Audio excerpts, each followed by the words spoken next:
Welcome back to Hardball. In a speech yesterday endorsing Donald Trump, Sarah Palin also offered some words of praise for one of his rivals, Kentucky Senator Rand Paul. Let's listen.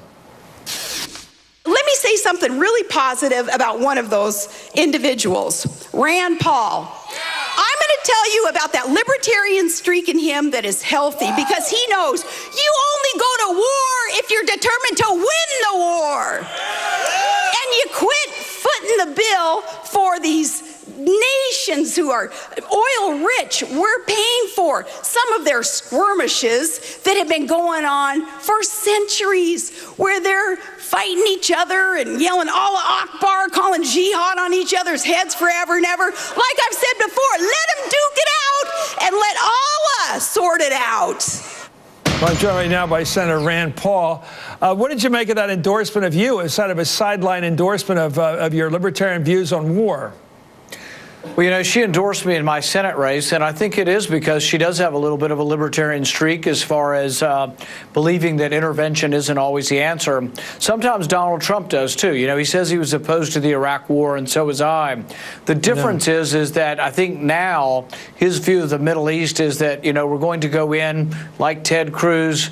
We're going to make the sand glow, and we're going to bomb the hell out of them and carpet bomb them.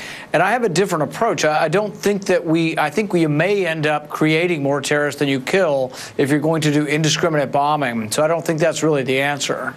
Well, not to ask you to explain Sarah Palin, but she did endorse you somewhat, so maybe you're stuck with her now. She said she also wants to use her phrase, she's into kicking ISIS's ass. So that sounds pretty hawkish.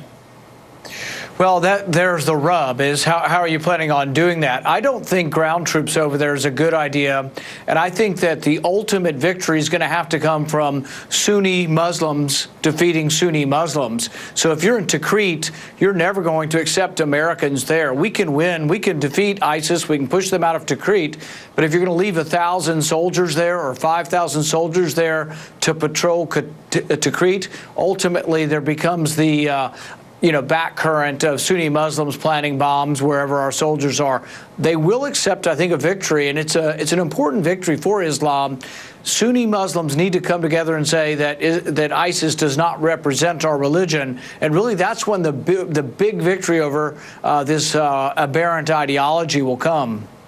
Let me ask you about Palin's role. Well, I don't want to bug you with Palin's role. That's not your job. Let me ask you about, where do you think libertarianism is going to end up in this race, whether you win or lose? Is it going to have an impact in 2016 in your party?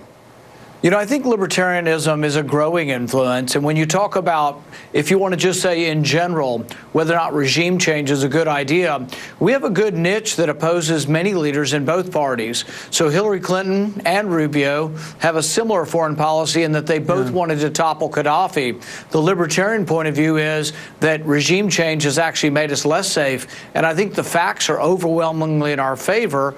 And so there's an overlap also with another school that I would call not libertarianism, but foreign policy realism.